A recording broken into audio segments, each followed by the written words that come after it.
Les titres de votre journal de ce soir. Dans cette édition, nous revenons sur les révélations fortes issues de caméras cachées du CORAG. Une enquête qui met en lumière des pratiques troublantes et relance le débat sur la lutte contre la corruption. Face à ces révélations, Pissiamba Ouedraogo, secrétaire exécutif du RENLAC, le réseau national de lutte anticorruption, réagit. Son analyse et sa réaction, vous les entendrez dans cette édition. Et puis aujourd'hui, 4 février, le monde entier célèbre la journée mondiale de lutte contre le cancer. Une journée dédiée à la prévention, au dépistage précoce et à l'amélioration de la prise en charge des patients. Cette année, la mobilisation se fait sous le thème « Unis par l'unique », un message fort qui rappelle que chaque combat est singulier, chaque patient unique, mais la lutte est collective. À cette occasion, le ministre de la Santé, Robert Kargougou, a livré un message. Nous vous en proposons un résumé dans ce journal.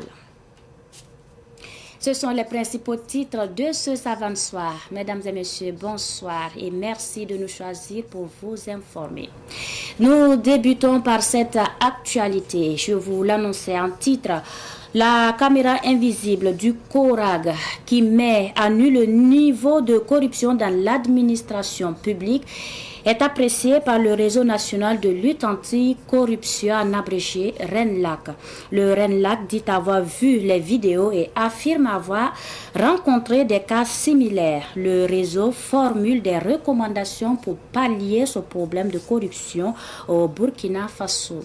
Le secrétaire exécutif du RENLAC, Pissiamba Ouedraogo, s'exprime au micro de notre reporter Ahmed Joël Compaoré.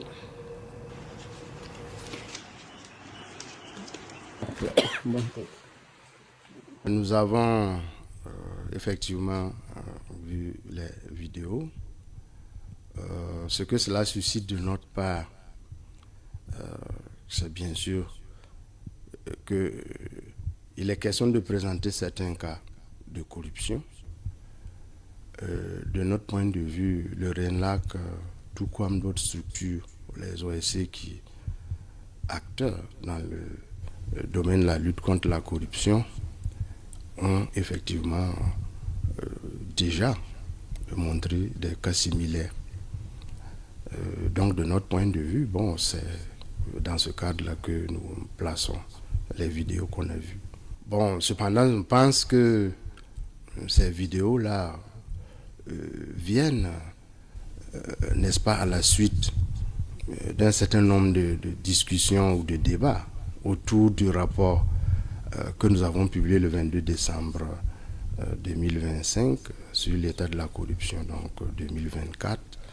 Donc ces vidéos-là viennent, selon nous, en tout cas dans une certaine mesure, confirmer donc les résultats que nous avons publiés dans ce rapport. Donc nous ne sommes pas du tout étonnés. Alors la publication des vidéos avec les visages, de notre point de vue, bon, comme on le dit, c'est un couteau à double tranchant, parce que d'une part, bon, cela peut paraître dissuasif, mais d'autre part, on pose un certain nombre de problèmes, notamment des problèmes d'éthique qui viennent porter préjudice à la présomption d'innocence. Ce sont des documents qui doivent être travaillés, vérifiés, contrôlés avant d'être publiés, et dans certaines situations que notre société dans son ensemble s'engage donc dans la défense et la, n'est-ce pas, la promotion de l'intégrité et de la bonne gouvernance. Contre la corruption, il faut s'engager. Il faut un dispositif de contrôle efficace. Mais il faut aussi ouvrir l'espace civique. La presse d'investigation a énormément contribué à la lutte contre la corruption, et il faut, j'allais dire, donc lutter contre l'impunité dans le matière de lutte contre la corruption.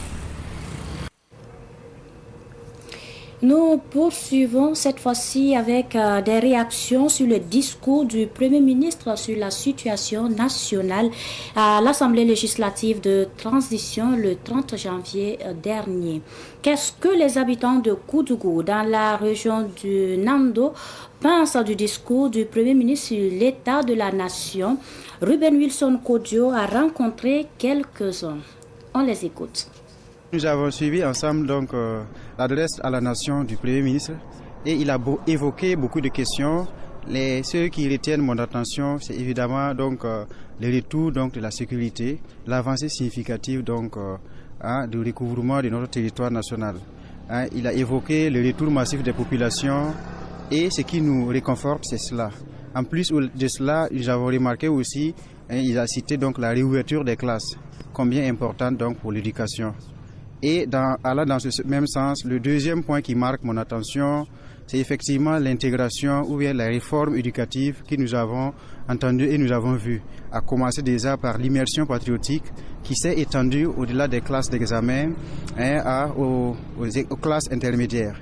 C'est ce que je retiens et ce que je pense que je pourrais encore convaincre davantage donc mes camarades pour soutenir donc ce gouvernement et cette autorité. Bien, pour moi, déjà, ce qu'il a fait, c'est déjà très bien. Voilà, mais les sujets sur lesquels je voulais qu'ils s'attardent encore, c'est plus inviter les gens à ce patriotisme, à un sursaut patriotique pour permettre en tout cas, de renforcer ce qu'on appelle maintenant l'élan du patriotisme pour la reconstruction de notre pays. Ce qui m'a plus marqué, c'est le côté de la sécurité. Et il a dit que les gens sont en retour dans les zones qui étaient abandonnées. Et je crois que c'est une bonne idée. Et la sécurité est également renforcée dans tous les coins du Burkina, dans toutes les régions. Voilà. Et aussi sur le plan éducatif, il a dit que nous allons renforcer la base éducative avec l'instauration de certains cours et techniques. Voilà. Et apprendre aux élèves comment entreprendre et ne pas réussir forcément à l'école. Je crois que c'est une belle initiative du Premier ministre et je suis vraiment fière de lui. Ce que nous retenons de ce que son Excellence, Monsieur le Premier ministre a dit quand il était à l'Assemblée, et nous voyons un gouvernement, une équipe soudée qui ont déjà fait de grandes choses et à travers son message, nous retenons également de grands projets de développement sociaux pour notre pays. Et ce que nous retenons, nous voyons une brave équipe qui est venue pour sauver le Burkina Faso. Quand nous avons pris le temps de l'écouter depuis le début jusqu'à la fin, nous pensons qu'il a abordé tous les sujets importants du pays. Et nous ne faisons que souhaiter que tous ces projets en avenir puissent avoir lieu. La société de téléphonie mobile Move Africa a procédé hier à la pose de la première pierre pour la construction de son nouveau siège social. Un bâtiment de type R+5 évalué à environ 9 milliards de francs CFA. Cette construction fait suite à la décision prise par le gouvernement appelant les grandes entreprises à avoir un siège au Burkina Faso. Samuel Moko, reportage.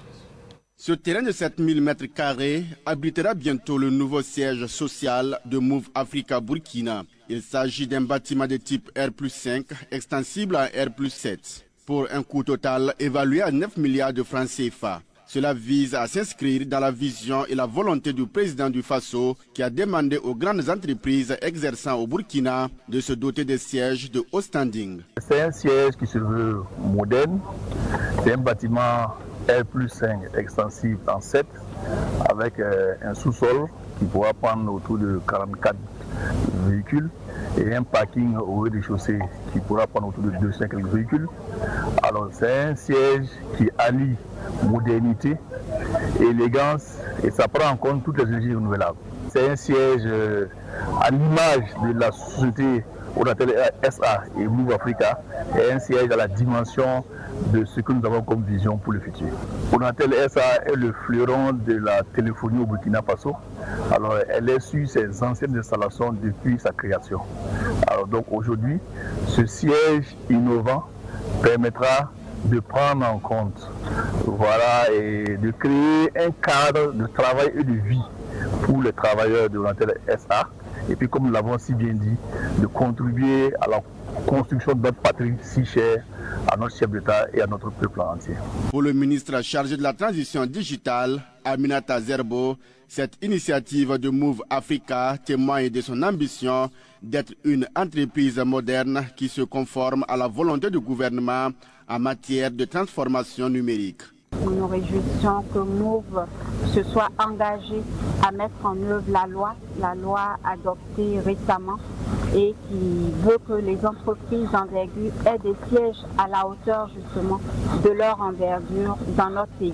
Et comme je le disais, c'est pour témoigner de leur attachement au développement de notre pays, mais également contribuer à l'embellissement et au rayonnement de notre capitale Ouagadougou. Nous espérons en tout cas voir très bientôt s'ériger ici ce beau siège que nous avons vu sur les maquettes. Je sais qu'ils ont annoncé 26 mois pour la construction, mais vous connaissez tous le mot d'ordre, c'est H24 sur les chantiers. Donc je suis sûre qu'il y a des efforts qui seront faits pour que nous puissions en tout cas voir trôner ici à Koulouba ce siège avant les 26 mois. À travers la construction de ce nouveau siège, Move Africa Burkina crée un pôle d'excellence qui va générer des emplois directs selon ses premiers responsables. Je vous l'annonçais également en titre, la journée mondiale de lutte contre le cancer, célébrée aujourd'hui, est l'occasion de rappeler l'importance de la prévention.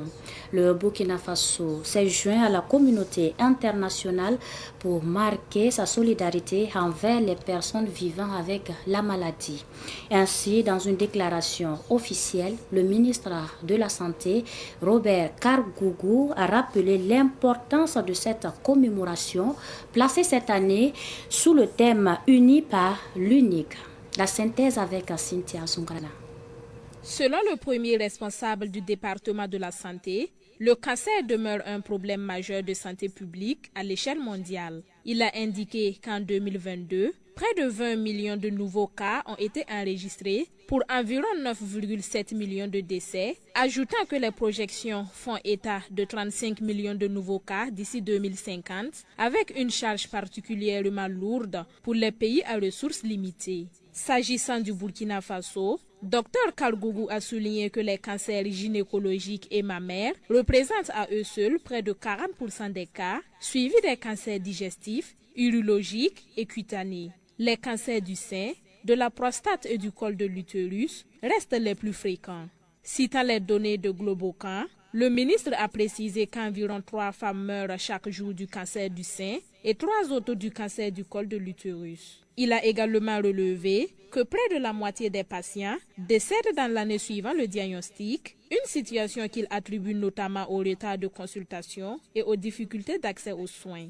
Face à cette réalité, le ministre de la Santé a fait savoir que le gouvernement, sous le leadership du président du Faso, le capitaine Ibrahim Traoré, a engagé plusieurs actions structurantes. Il a notamment évoqué la mise en place du programme national de lutte contre le cancer, la gratuité du dépistage des cancers gynécologiques et mammaires, ainsi que celle de la radiothérapie pour les cancers les plus fréquents.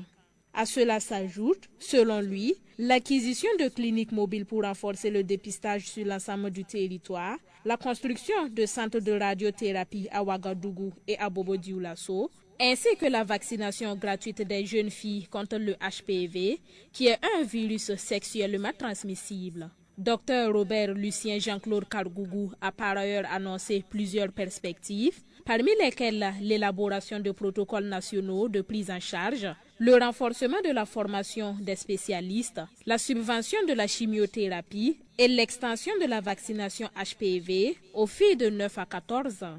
Dans son message, le ministre a insisté sur l'importance du dépistage précoce et de l'adoption de comportements favorables à la santé. Il a invité les populations à privilégier une alimentation saine, la pratique régulière du sport et éviter le tabac et l'alcool. Dr Kargougou a également rappelé que près de 30% des cancers en Afrique sont liés à des infections, appelant à une forte adhésion au programme de vaccination contre l'hépatite B et le papillomavirus humain, c'est-à-dire le HPV. Réaffirmant la détermination de son département à garantir un accès équitable aux soins, le ministre de la Santé a lancé un appel à la mobilisation collective, exhortant chaque Burkinabé à profiter des opportunités de dépistage mises en place par l'État afin de favoriser un diagnostic précoce et une prise en charge de qualité.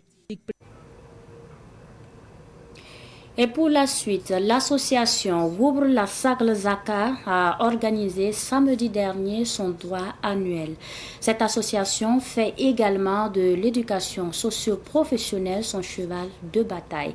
La cérémonie a eu lieu dans le quartier Kilouin à Ouagadougou. Moumini Nana Cynthia Zungrana.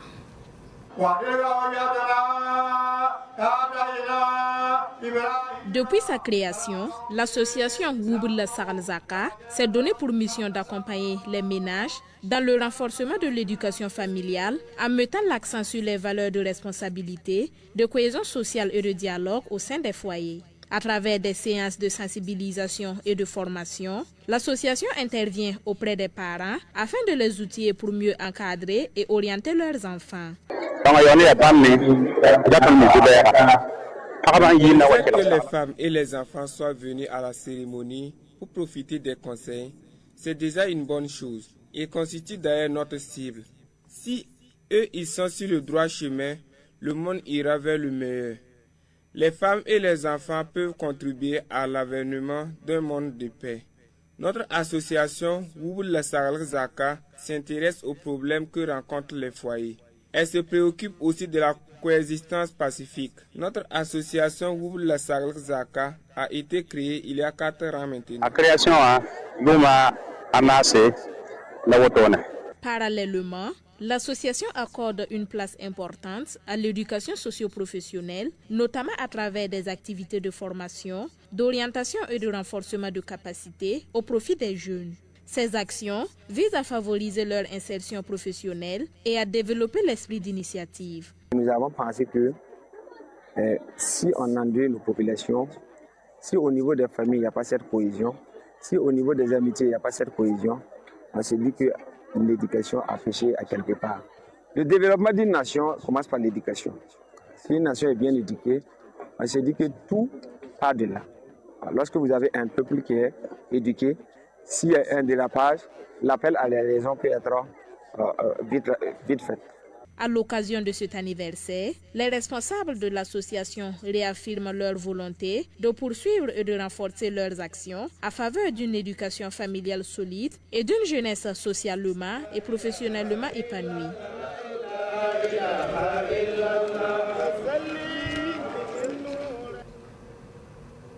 Dans le Bazega s'est tenue la célébration de la naissance du prophète Mohammed, le Mawlud 2025, autour du thème « Vivre ensemble en islam ». Une célébration qui a eu lieu le week-end écoulé en présence de notre correspondant Joël Percoma. C'est dans une atmosphère de dévotion que la localité des Anciens a vibré au rythme des lectures coraniques et des invocations. Pour ce Mawlud 2025, le thème « Vivre ensemble en islam » était au cœur des échanges. Dans sa prédication, l'imam Jafar Il-Boudou a insisté sur la nécessité du pardon mutuel, surtout à l'approche du mois de Ramadan. Selon lui, les fidèles doivent oublier les querelles du passé, se soutenir et faire preuve de miséricorde pour bâtir une communauté forte. Un message d'unité renforcé par le parrain de la cérémonie, El Hadj Ibrahim Congo, et de son ami guide spirituel venu de la Côte d'Ivoire. Pour eux, réunir les cœurs autour des valeurs de l'islam et cultiver le partage avec son prochain sont les clés d'une paix durable. Nous sommes heureux d'être ici parce que nous avons vu une population chaleureuse, une population qui est imprégnée, j'allais dire, de l'amour du prophète Mohammed sallallahu alayhi wa sallam. Le prophète Mohammed qui est en réalité le modèle réel pour toute l'humanité. Et le Tout-Puissant, Allah, parlant de lui, il a dit vous trouverez dans la personne du prophète Mohammed un modèle parfait. Alors je pense que c'est ce modèle mohammedien-là que ces différents prêches veulent créer dans le cœur de tout musulman. Si on a le prophète Mohammed comme modèle, alors nous avons le bonheur de ce monde ici-bas et dans le monde de l'au-delà. Et nous disons merci à tous les habitants de Kombisiri, à tous les Nabas, à tous les cheikhs, à tous les imams qui ont bien voulu nous honorer, Inch'Allah, ici, et que Dieu nous garde longtemps ensemble et pour l'année prochaine, Inch'Allah. Le Burkina est un pays frère. Personne ne peut dissocier la Côte d'Ivoire du Burkina Faso. Et souvent, les pays peuvent être éprouvés, que Dieu donne de l'apaisement au Burkina Faso, et que ce fléau-là, que le djihadisme, en réalité, ça devrait être ainsi, parce que le djihadisme est un mot arabe et un mot noble. Mais ces terroristes-là, que Dieu nous aide à ramener la paix ici au Burkina Faso et que les populations puissent vivre dans leur communauté, dans leur village en paix. Et je pense que la conférence que notre frère a tenue aujourd'hui, c'est de vivre ensemble dans la paix. Et cela n'est possible que dans un climat paisible. La journée s'est achevée par un grand doigt de clôture pour le retour et la stabilité au Burkina Faso. Cette actualité sur le lieu Alatekouma à Ouagadougou avant de refermer ce savant soir. Ce site de prostitution à Ouagadougou ferme définitivement ses portes après environ 2 décennies d'activité illicite. La justice a enfin rendu son verdict ce mercredi. Le tribunal de grande instance Ouaga 1 a prononcé la fermeture définitive de ce site situé dans le quartier Boulmugou à la sortie ouest de Ouagadougou. Son promoteur a également écopé d'une peine de prison de 5 ans, dont 3 ans ferme et 2 ans avec sursis.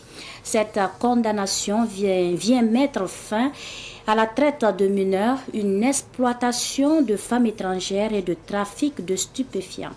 Alatekouma, qui signifie Dieu ne parle pas en langue djoula, est à présent une affaire qui appartient au passé. Ainsi se referme ce savant soir. Merci de nous avoir suivis. Bonsoir.